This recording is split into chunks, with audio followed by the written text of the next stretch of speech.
Haikal Hasan mengungkapkan kesombongan Anies Baswedan ketika ingin dilamar oleh Prabowo Subianto sebagai wakil presidennya Prabowo Subianto. Namun demikian Anies Baswedan menolak dengan tegas. Mungkin kini Anies Baswedan menyesal akhirnya kalah telak dari Prabowo Subianto dan gagal menjadi presiden, apalagi menjadi menterinya Prabowo Subianto. Dulu ya, ketika Pak Prabowo mau menawarkan Pak Anies sebagai wakil presiden. Tuh, serius? Pernah ditawarkan? Iya. Dan saya datang ngomong ke Pak Anies langsung di waktu subuh. Nggak mau Pak Anies, mau jadi presiden. Waduh. Ditawarkan ya sama luar biasa. Garansi, sosial media akan ramai, silakan dikonfirmasi. Saya datang, saya sampaikan. Nggak mau jadinya presiden. Mau jadi presiden.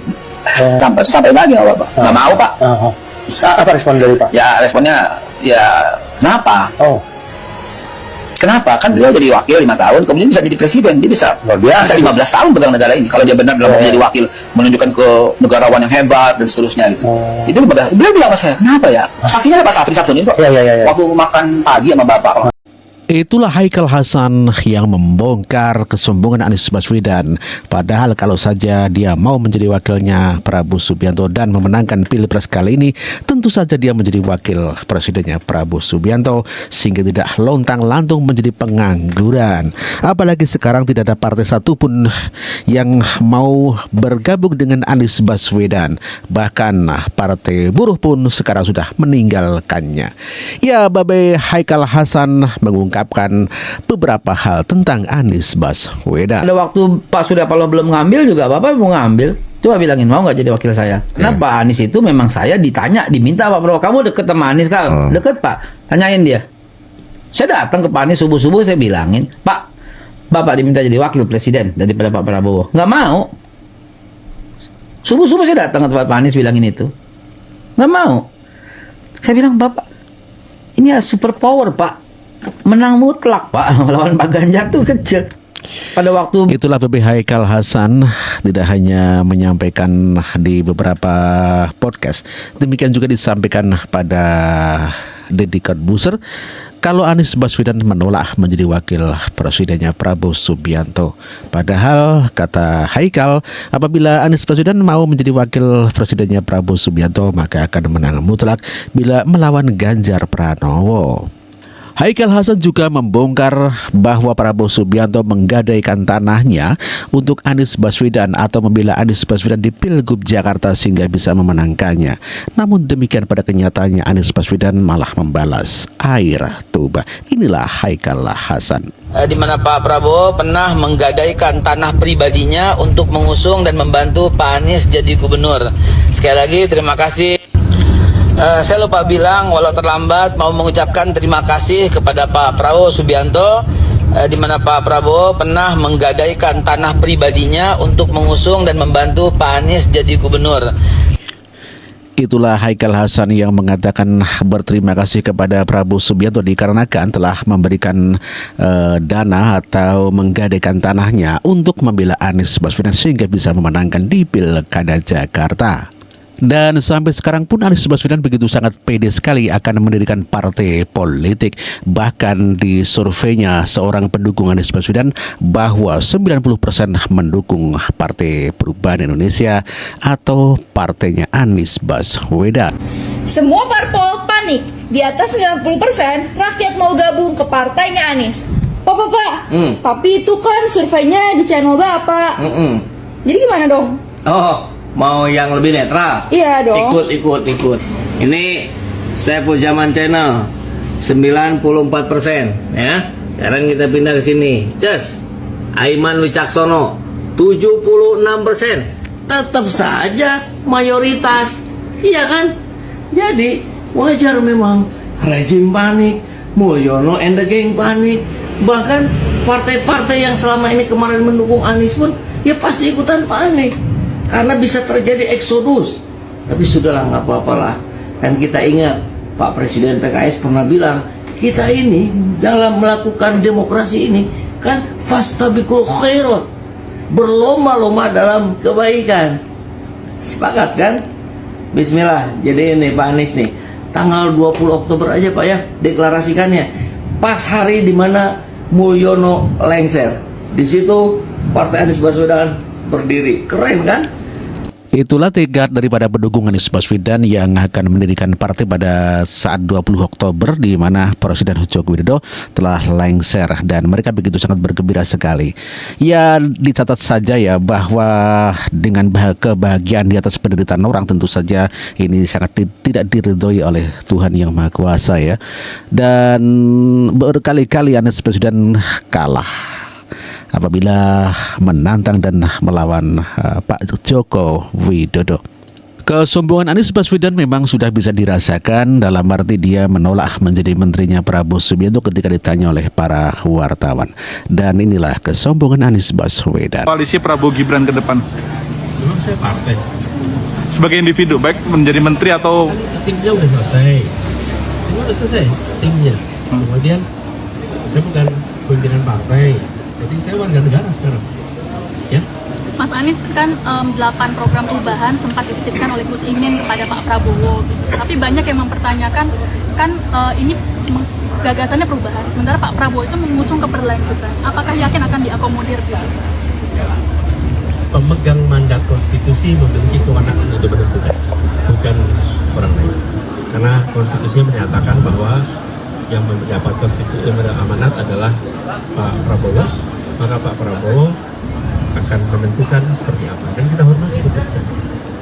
Oke, cukup ya. Pak Anies terakhir Pak Surya Paloh hari ini tidak tampak hadir, ada pesan atau Ada Pak Sekjen, ada Pak Yanni. Ketika ditanya wartawan apakah Anies Baswedan bersedia menjadi menterinya Prabowo Subianto, Anies Baswedan menjawab menunggu keputusan Mahkamah Konstitusi. Padahal belum ada yang menawari jabatan itu. Menteri di kabinet Prabowo itu benar nggak sih Pak katanya? MK-nya belum selesai. Nah, MK-nya belum selesai. Kita tunggu semua sama MK. Kita tuh gini, MK itu proses selesai. Baru dari situ kita bicara tentang langkah-langkah ke depan. Dan saya mau tanya, pembentukan kabinetnya kapan? Masih lama, makanya titip itu disimpan buat doorstop bulan-bulan berikutnya. Terima kasih Pak Anies. Jadi menteri. Itulah Anies Baswedan yang ketika dimintai wartawan menjawab terkait mau menjadi menteri Prabowo ataupun tidak, dia mengatakan belum selesai dan tunggu saja keputusan Mahkamah Konstitusi. Sepertinya Anies Baswedan mulai tahu diri dan kalau ditanya wartawan apakah mau menjadi menterinya Pak Prabowo, ya Anies mengatakan emang ada yang nawarin. Itulah pernyataan Anies Baswedan. gabung ke Prabowo Gibran Pak. Nah itu Pak Anies kalau ditawarin menteri mau nggak Pak? Saya udah bilang kemarin, kita tidak berandai-andai. Kalau saya jawab tidak, nanti akan bilang memangnya ditawarin. Saya bilang iya, memang ditawarin. Nah, ya kan? Jadi sekarang kita jalani saja dulu. Setiap ada kesempatan untuk meneruskan gagasan perubahan, teruskan.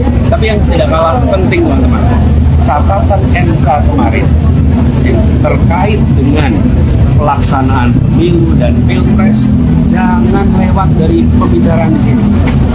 Jangan sampai media juga melupakan itu. Kenapa? Akhirnya nanti berulang terus tiap pemilu. Sebabnya karena kita sama-sama melupakan semua hal-hal yang seharusnya dikoreksi. Saya titip pada teman-teman. Ya dulu menolak menjadi wakil presidennya Prabowo, menolak menjadi menterinya Prabowo. Namun demikian anak abah menginginkan apabila nanti Gibran disingkirkan, maka yang pantas menggantikannya adalah Anies Baswedan. Aduh, tertawa saja Mas Bro. Aduh, parah. Kalau seandainya ada kendala antara Prabowo dengan Gibran, ada masalah antara Prabowo dan Gibran, terus mereka harus berpisah, jalan satu-satunya itu memang harus berpisah. Siapakah calon pengganti yang baik? Yang menurutku yang baik, aku pribadi ini kalau seandainya Pak Anies yang menjadi wakil presiden Pak Prabowo, Pak Anies nggak sanksi kita meninggalkan Indonesia ini seandainya Prabowo itu contoh ada urusan di luar negeri atau kondisi kesehatannya lagi tidak baik misalnya kan, kita menitipkan Indonesia ini kepada Pak Anies, kayaknya kita nggak sanksi. Dengar nggak? Kita nggak sanksi meninggalkan negara juga. Tawa Jadi ya. dengan kata lain, kalau misalnya wakilnya Mas Gibran, dia nggak akan betah tinggal di Indonesia. Ya, begitulah kira-kira. Aduh. Lagian pilpres sudah selesai, pemenangnya sudah diumumkan. Kok anak abah masih berandai-andai? Udah, kalau misalnya memang nggak siap dipimpin oleh Bapak Prabowo dan Mas Gibran, nih udah bikin negara sendiri dan calonkan abah kalian jadi presidennya. Udah, ya. Sekian dan terima kasih. Ya betul saja, kalau misalnya tidak mau Pak Prabowo dan Gibran menjadi pemimpin para pendukung Anies Baswedan, ya bikin negara sendiri saja ya. Gampang sih. Anak abah yang lain juga seorang tukang bakso. Sebetulnya ya dipanggil saja, ini juga sudah abah ya. Namun demikian, kalau pendukung Anies Baswedan maka akan dipanggil anak abah. Dia mengatakan bahwa Gibran tak pantas menjadi wakil presidennya Prabowo Subianto. Inilah pernyataannya. Assalamualaikum warahmatullahi wabarakatuh. Anak haram konstitusi Gibran sah menjadi wakil presiden. Kita lihat bagaimana kemampuan dia dalam mengembangkan narasi, dalam berinteraksi dengan tokoh-tokoh politik nasional, dan bagaimana dia mengarahkan Indonesia membantu Prabowo. Kalau saya nggak mau jadi wakil presiden level seperti Gibran. Mendingan saya jualan bakso Mekah ini. Terus siapa yang mau milih sampai jadi wakil presiden? Nggak ada, Mbah. Cuman modal nggak ada. Siapa yang mau ngasih modal saya 2 juta aja? Saya mau jadi rakyat yang menolong diri saya sendiri. Gak usah miliaran-miliaran itu. Kirim bakso Mekah atau bubur ayam ojo lali. Endingnya minta duit, aduh, nggak tahu malu, aduh parah. Anak abah yang lain atau pendukung Anies yang lain juga meminta agar Gibran mengundurkan diri. Dia berharap ya agar Anies Baswedan menjadi wakil presidennya Prabowo Subianto. Aduh, terlalu banyak mimpi. Ini wajah Gibran ketika Mahfud MD menyerahkan replika orang naik tangga dan mengatakan bahwa naik tangga menuju puncak itu harus satu persatu supaya baik. Kita lihat, kita perhatikan bagaimana wajah Gibran itu seperti udang atau kepiting direbus merah. Nah, menurut saya, kalau menurut saya Gibran, sebaiknya Anda mengundurkan diri dari pencawapresan. Jabatan dunia itu hanya sementara. Tidak ada manfaatnya sama sekali. Sudahlah, Anda itu sudah menjadi wali kota, udah selesaikan itu 5 tahun. Apalagi catatan di belakang Anda menjadi wali kota itu kan juga sudah catatan hitam. Karena merebut jatahnya Dr. Purnomo. Nah, ini yang harus diperhatikan. Jangan seenaknya lah, mentang-mentang bapaknya presiden, lalu menabrak konstitusi seenaknya, menabrak hukum seenaknya, menyelundupkan hukum seenaknya. Ini kan nggak benar. Dunia ini hanya sementara. Dunia, umur umat Islam. Anda umat Islam kan? Umur umat Islam menurut Rasulullah itu nggak sampai 1.500 tahun. Sekarang sudah tahun berapa Hijriah? Tinggal berapa tahun lagi sudah selesai kita memasuki dunia baru, yaitu alam akhirat. Nah, di sana kita akan dimintai pertanggungjawaban.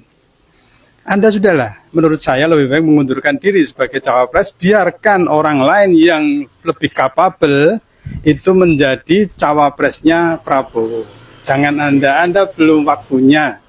Apalagi harus menyiasati Mahkamah Konstitusi sehingga mengorbankan paman Anda, Paman Usman harus dipecat dari Mahkamah Konstitusi sebagai ketua. Ini kan luar biasa. Semua orang, semua tokoh, bahkan orang-orang yang dulu mendukung Bapak sampean, Pak Jokowi, mendukung Pak Jokowi seperti Gunawan Muhammad, Butet Kartarajasa, lalu Eros Jarot, Iwan Fals, itu orang-orang yang dulu semua apa yang dikatakan oleh Pak Jokowi itu mereka setuju. Mereka setuju dan mendukung. Mereka memuji-muji Jokowi itu luar biasa. Sekarang kita lihat bagaimana seorang Butet Kertarajasa, pemuja Jokowi, tiba-tiba marah seperti itu. Bagaimana Gunawan Muhammad yang selama hampir 10 tahun memuja Jokowi juga marah seperti itu. Bahkan Koni Rahakundini, itu seorang pengamat pertahanan, itu mengatakan bahwa sampeyan Gibran itu adalah anak haram konstitusi. Apa enggak menyakitkan itu? Kalau saya, kalau normal ya, normalnya manusia, itu sekian banyak orang, sekian tokoh, orang-orang yang ngerti hukum acara, hukum tata negara pun mengecam sampeyan. Kurang apa lagi? Anda mestinya malu dong. Menurut saya, Anda akan lebih satria, lebih dihargai orang ketika